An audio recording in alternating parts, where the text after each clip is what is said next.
কুষ্টিয়া থেকে দেলোয়ার হোসেন ৫ বছর ধরে আপনার ভিডিও দেখছি। ওকে, থ্যাংক ইউ ভাই। কুষ্টিয়া কোথায় বাড়ি? বলেন। আমি তো কুষ্টিয়ার মানুষ। বাড়ি কুষ্টিয়া এরকম না, জন্ম কুষ্টিয়াতে আমার। বড় হয়েছি কুষ্টিয়াতে। Love from London. লন্ডন থেকে দেখছেন এক ভাই, হ্যাঁ? ওকে, আপনারা কি শুনতে এবং দেখতে পাচ্ছেন সাউন্ড একদম ঠিক আছে? আমাকে একটু কমেন্ট করেন যে সাউন্ড আজকে ঠিক আছে কিনা। খুলনা থেকে ওকে, আজিমপুর ঢাকা থেকে জেবুন্নেসা। দর্শক, আজকের সবচেয়ে বড় গুরুত্বপূর্ণ খবর। ওকে, মার্কিন প্রেসিডেন্ট ডোনাল্ড ট্রাম্প ইরানকে নিউক্লিয়ার হামলার হুমকি দিয়েছে। কি বলেছেন? শেষ পর্যন্ত ইরানকে ধ্বংস হওয়ার পথে।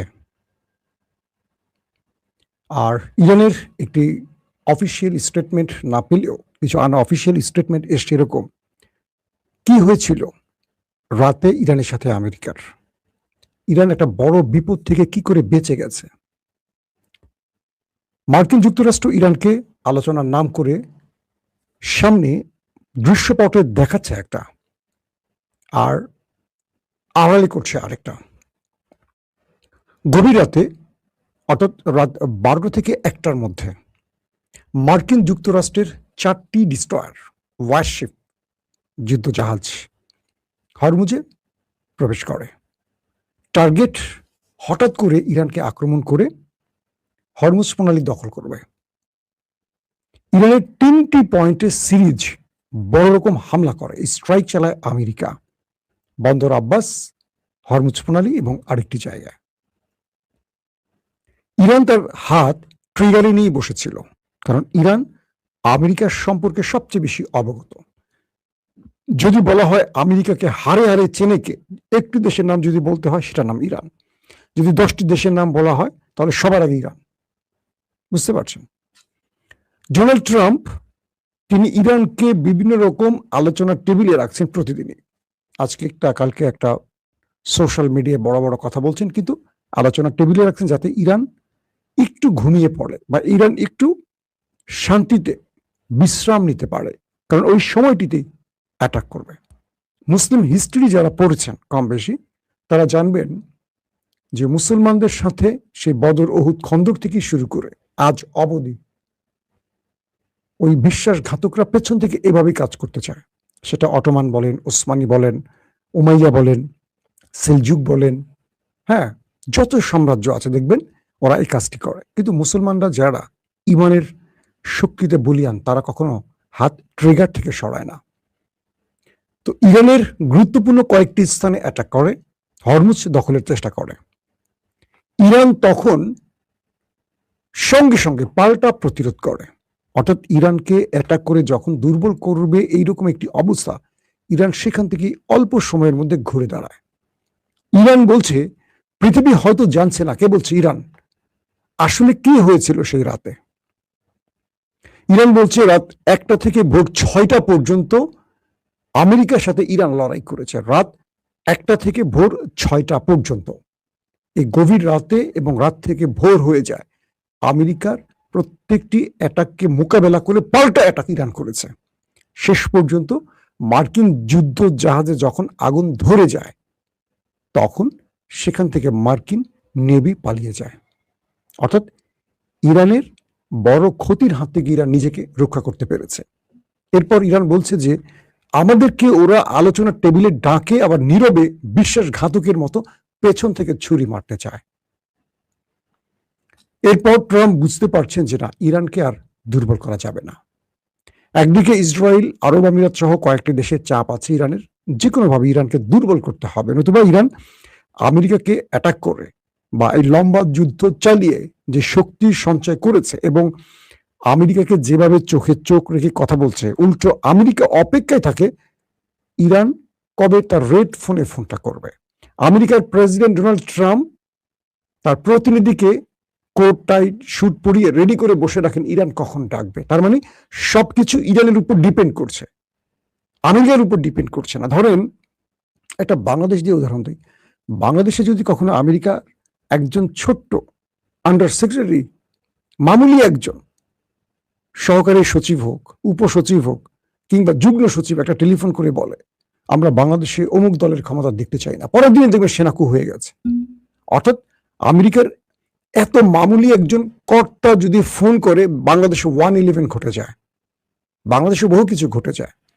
আমেরিকাতে একটি সাইফারের ঘটনা, একটি রাষ্ট্রীয় চিঠির ঘটনায় আপনারা দেখেছেন, একজন আন্ডার সেক্রেটারি, একজন মামুলি সেক্রেটারি, তার এক ধমকিতে ইমরান খানের মস্তাদ পড়ে গেছে। কামার জাভেদ বাজওয়া দখল করে ফেলেছে মাস্তাদ, সেখানে পিডিএম কে বসিয়েছে একটা ষড়যন্ত্রের মাধ্যমে। কিন্তু ইরান কি হচ্ছে, যেখানে ট্রাম্প প্রতিদিন একটা করে ধমক দিচ্ছে, ধ্বংস করে ফেলবো, মানচিত্র থেকে মুছে ফেলবো, হ্যাঁ, পাথরের যুগে পাঠিয়ে দেবো, পুরো রেজিম শেষ করে ফেলবো, নানান রকম হুমকি দিচ্ছে। কিন্তু ইরান তোয়াক্কাই করছে না, পাত্তাই দিচ্ছে না ট্রাম্পকে, একেবারে ডাইরেক্ট বলছে যে পাত্তাই দিচ্ছে না। তো যখনই এই লড়াইটা ইরান পুরোপুরি আমেরিকাকে পরাজিত করে ফেলেছে, রাত 1টা থেকে ভোর 6টা পর্যন্ত এই লড়াইটা, তখন আমেরিকা সত্যিকার অর্থে বুঝে গেছে ইরানকে আর হারানো যাবে না। ইরান তার শক্তিমত্তা বা প্রজ্ঞা বা তার কৌশল আমেরিকাকে পরাজিত করার মতো সক্ষমতা রাখে। ইরানের হয়তো আমেরিকার মতো আধুনিক অস্ত্র নেই, F-35 নেই, প্যাট্রিয়ট নেই, থার্ড নেই, কিন্তু ইরানের কৌশলে এখন পর্যন্ত ইরানকে আমেরিকার বিরুদ্ধে বিজেতা হিসেবে দাঁড় করিয়ে রেখেছে, বিজয়ের আসনে বসিয়ে রেখেছে। আমি বলছি না, এটা পৃথিবী বিখ্যাত বড় বড় গবেষকরা বলছেন। এখন এরপর কি হয়েছে, আসেন আমরা সেই দিকে যাই। এই লড়াইতে ইরান আমেরিকার 4টি জাহাজ ক্ষতিগ্রস্ত করেছে, আগুন ধরে গেছে, যদিও আমেরিকা স্বীকার করছে না, কিন্তু ইরান সেটা প্রমাণ দিয়েছে। নাম্বার 2, বলা হচ্ছে যে ইরান এই সময় 8টি ক্রুজ মিসাইল ব্যবহার করেছে এবং 14টির অধিক ড্রোন ব্যবহার করেছে। আর আমেরিকা 3টি শহরে ভয়াবহ বিস্ফোরণ ঘটিয়েছে। এবং বলা হচ্ছে যে যদি এই লড়াইতে ইরান হেরে যেত, তাহলে ওই রাতে ইরানের রেজিম চেঞ্জ হয়ে যেত এবং হরমুজ প্রণালী দখলে নিয়ে পুরো ইরানকে ভাঁজ করে ফেলতো কাগজের মতো ইরান। কিন্তু ওরা সফল হতে পারেনি বলে ইরান এখনো বীরত্বের আসনে বা বিজেতার আসনে বসে আছে। আসেন 2 নম্বর খবর। আজকে ডোনাল্ড ট্রাম্প নতুন করে আবারও হুমকি দিয়েছে ইরানকে। যখন ট্রাম্প বুঝতে পারলেন যে তিনি আর পারছেন না ইরানের সাথে, বা ইরান কোনোভাবেই তার কৌশলে ধরা খাচ্ছে না বা তার ফাঁদে পা দিচ্ছে না, ইরান এমন এক অবস্থায় আছে যে মার্কিনীদের প্রত্যেকটি ফাঁদ বুঝতে পারছে এবং তাদের ষড়যন্ত্র টেক্কা দিয়ে, ওভারটেক্কা দিয়ে পার করে নিজেরা দাঁড়িয়ে আছে, উল্টো আমেরিকাকে বিপদে ফেলছে বিভিন্ন কৌশলে। তো ট্রাম্প এবার ইরানকে অ্যাটম বোমা হামলা হুমকি দিয়েছে। আমেরিকার প্রেসিডেন্ট ডোনাল্ড ট্রাম্প বলছে ইরানকে এবার অন্য এক চমক দেখানো হবে, অন্য এক চমক দেখানো হবে, যে চমকে ইরান ধূলিসাৎ হয়ে যাবে। তিনি নিউক্লিয়ার অ্যাটাকের হুমকি দিয়ে বসলেন সরাসরি ইরানকে। ইরান বলছে, মিস্টার প্রেসিডেন্ট ট্রাম্প, আপনার যা খুশি করতে পারেন, আপনার এমন ধমকে ইরান তার জায়গা থেকে একচুল নড়বে না।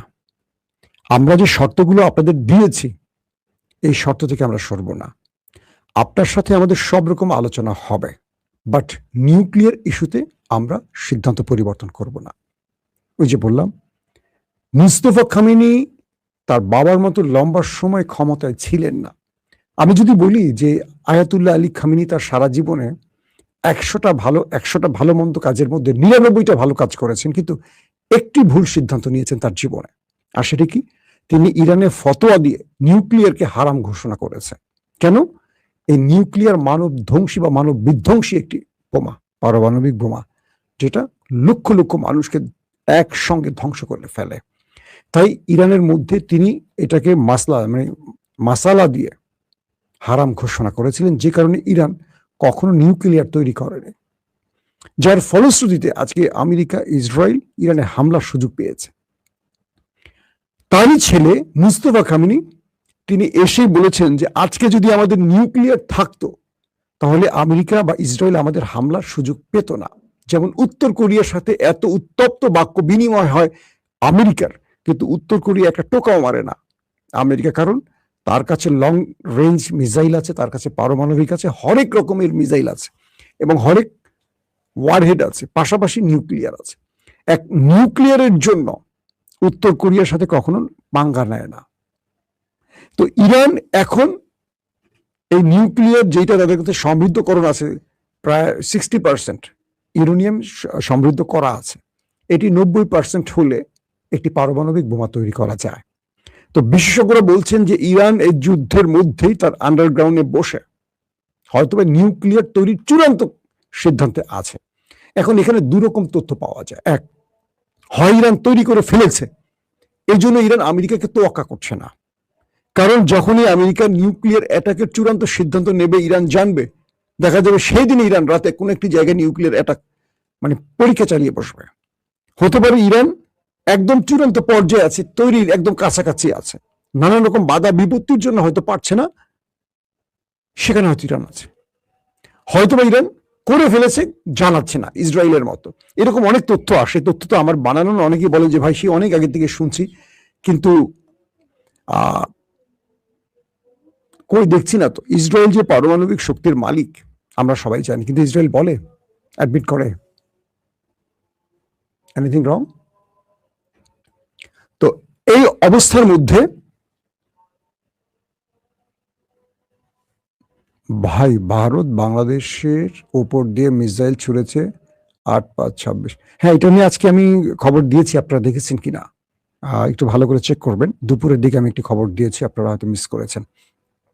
তো এই পর্যায়ে এসে মার্কিন প্রেসিডেন্ট বুঝতে পারছেন যে ইরানকে আর কোনো কিছুতে মোকাবেলা করা যাবে না। 40 দিনের যুদ্ধে ইরানকে পরাজিত করা যায়নি। রেজিম চেঞ্জের চেষ্টায় ব্যর্থ হয়েছে। ইরানকে এই পর্যন্ত সিরিজ ডেডলাইন দিয়েও ইরান পাত্তা দেয়নি। হরমুজ প্রণালীতে ব্লকেট তৈরি করেও ইরানকে পরাজিত করা যায়নি। সব রকম চেষ্টার পর যখন আমেরিকা ব্যর্থ হলো, আমেরিকার হাতে একটি কার্ড আছে, নিউক্লিয়ার অ্যাটাক। কারণ কয়েক মাস পরে মার্কিন যুক্তরাষ্ট্রের মধ্যবর্তী নির্বাচন, আর ট্রাম্পের জনপ্রিয়তা 30-35% আছে এই মুহূর্তে। তো ট্রাম্প ফেস সেভিং শুধু নয়, একটি বিজয় ছাড়া আগামী নির্বাচনে জনগণের কাছে দাঁড়াতেই পারবে না। স্বয়ং তার দল রিপাবলিকান শিবিরে তার জনপ্রিয়তা 35%-32% এসে দাঁড়িয়েছে। এখন ট্রাম্প এই একটা অবস্থায় আছে। পাশাপাশি ট্রাম্পের মূল পরিকল্পনাটা কি? ইসরায়েল বারবারই চাপ দিচ্ছে ট্রাম্পকে, একটা নিউক্লিয়ার অ্যাটাক করে বসেন, একটা নিউক্লিয়ার অ্যাটাক করেন।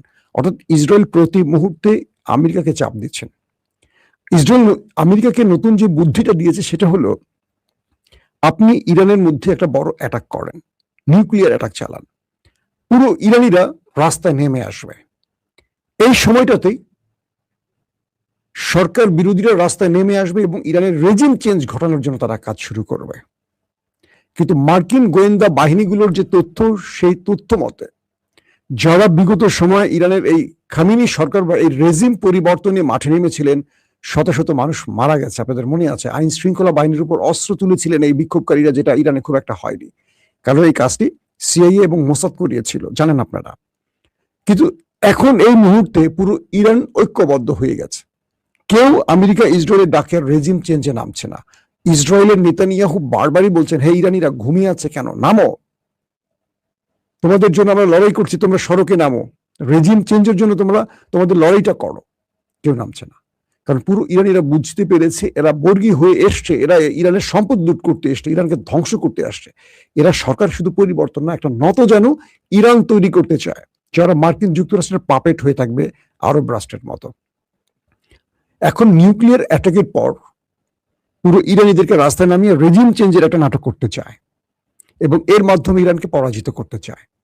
আর ইরান বলে দিয়েছে, আমেরিকা তোমার যত চেষ্টা সব করতে পারো, বাট ইরান নত হবে না। ইরান তার বিজয়কে হাতছাড়া করতে দেবে না।